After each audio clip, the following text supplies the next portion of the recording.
এক গুরুর আশ্রমে 30 জন শিষ্য থাকতেন। শিষ্যরা বেশ মন দিয়ে গুরুর নিয়মকানুনগুলো পালন করতেন, গুরুর কথাবার্তা শুনতেন, গুরুর সেবা করতেন। তো তাদের মধ্যে এক শিষ্যের বোনের বিয়ে ছিল সামনের মাসে। তো শিষ্য যখনই সময় সুযোগ পেত তখন গুরুর কাছে যেত আর গিয়ে বলতো যে গুরুজি, আমার বোনের বিয়ে রয়েছে সামনের মাসে, আপনাকে যেতে হবে, আশীর্বাদ করতে হবে, তাহলে আমরা খুব খুশি হব।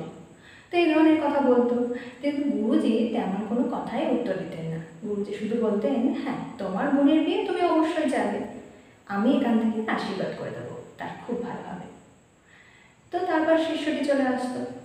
এইভাবে সে যখনই সুযোগ পেত গুরুজির সঙ্গে কথাবার্তা বলার, তার বোনের এই বিয়ের প্রসঙ্গ সে তুলত। সে কেন তুলত তার বোনের বিয়ের প্রসঙ্গ? কারণ সে খুব গরিব ছিল। সে ভাবতো যে আশ্রমে তো অনেকেই দান ধ্যান করেন, প্রচুর সম্পত্তি রয়েছে, টাকা পয়সা রয়েছে, তো কিছু যদি গুরুজি তাকে দিয়ে দেয় তো তার খুব ভালো হয়, তার বোনের বিয়েটা খুব ভালোভাবে সম্পন্ন হয়ে যায়। তো এই আশা নিয়ে সে বারবার গুরুজির কাছে এই কথা বলতো। তারপর একদিন সেই দিনটি চলে আসলো, যেদিন সে আশ্রম থেকে শিষ্যটি বাড়ির উদ্দেশ্যে রওনা দেবে। তো সে রীতিমতো গেল গুরুজির কাছে প্রণাম সারতে। তারপর গুরুজিকে সে একই কথা বলল যে গুরুজি, আপনি চলুন আমাদের সঙ্গে, খুব ভালো হবে, আপনাকে দেখে সবাই খুব খুশি হবে। তো গুরুজি সে একই কথা বললেন যে তুমি যাও, আমি এখান থেকে আশীর্বাদ করে দেবো। এই বলে সে যখন উঠে চলে আসতে যাচ্ছে তখন গুরুজি তাকে ডেকে তার হাতে 5টা বেদানা দিয়ে দিলেন, আর তার সঙ্গে আরও 2জন শিষ্যকে পাঠিয়ে দিলেন তার কাজে হাত লাগানোর জন্য। তো সে তখন চলে আসলো। রাস্তায় যেতে যেতে সে তার বন্ধুদের সঙ্গে কথাবার্তা বলছিল যে গুরুজির এত সেবা করলাম, এতদিন ধরে থাকলাম, গুরুজি কিছু দিতেই পারতো আমার বোনের বিয়ের জন্য।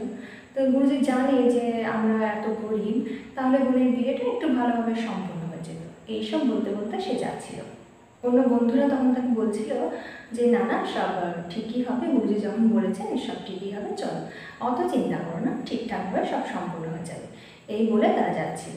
তো যেতে যেতে রাস্তায় একটা গ্রাম পড়ল। সেই গ্রামে গিয়ে তারা দেখলো রাজার কয়েকজন সৈন্য এসছে, আর সৈন্য এসে বেদানা আছে কার কাছে, বেদানা আছে কার কাছে, এই বলে চিৎকার করছে। তো তারা ভীষণ অবাক হয়ে গেল। তারপর তাদের কাছে গেল, গিয়ে জিজ্ঞাসা করলো যে আপনারা বেদানা আছে বেদানা আছে বলে কেন চিৎকার করছেন, কি হয়েছে? তো তখন সৈন্যরা পুরো ব্যাপারটা খুলে বলল। সৈন্য বলল, রাজার মেয়ের খুব অসুখ, তো কবিরাজ যে ওষুধ দিয়েছেন সেটা বেদানা রসের সঙ্গে খেলে তাড়াতাড়ি কাজ দেবে। তাই আমাদের এখানে তো বেদানা হয় না, তাই আমরা বেদানা খুঁজতে বেরিয়েছি। যার কাছে বেদানা পাওয়া যাবে রাজা তাকে প্রচুর উপহার দেবেন। তো তখন সে শিশুটি ভীষণ খুশি হয়ে গেল, আর তাদের সঙ্গে ওই বেদানাগুলো নিয়ে চলে গেল। তার রাজামশাই রীতিমতো বেদানা পেয়ে ভীষণ খুশি হয়ে তাকে প্রচুর উপহার দিল, প্রচুর টাকা পয়সা সোনাদানা সব দিয়ে দিল। তো সেই সোনাদানাগুলো নিয়ে তার বোনের বিয়ে খুব ভালোভাবে সম্পন্ন হয়ে গেল। এইবার বোন যখন তার বাড়ি থেকে চলে যাচ্ছে শ্বশুর বাড়িতে, তখন তার মাথায় একটা কথাই ঘুরছিল। সে রাস্তায় আস্তে আস্তে গুরুজির সম্পর্কে প্রচুর বাজে কথা বলেছে, প্রচুর কটু কথা বলেছে। তখন তার ভীষণ আফসোস হলো, মনে মনে খুব অনুশোচনা বোধ করতে লাগলো। এই গল্পটি খুব ছোট হলেও গল্পটির সারমর্মটা অনেকটা বড়। আমাদের যিনি পাঠিয়েছেন তার পরিকল্পনা আমাদের থেকে অনেক বড়, আর তিনি যখন কোনো কিছু পরিকল্পনা করেন তিনি সর্বশ্রেষ্ঠটা দিয়ে পরিকল্পনা করেন, সর্বোচ্চ দিয়ে পরিকল্পনা করেন। তাই তার উপর ভরসা রাখুন, আস্থা রাখুন, সব ঠিক হবে।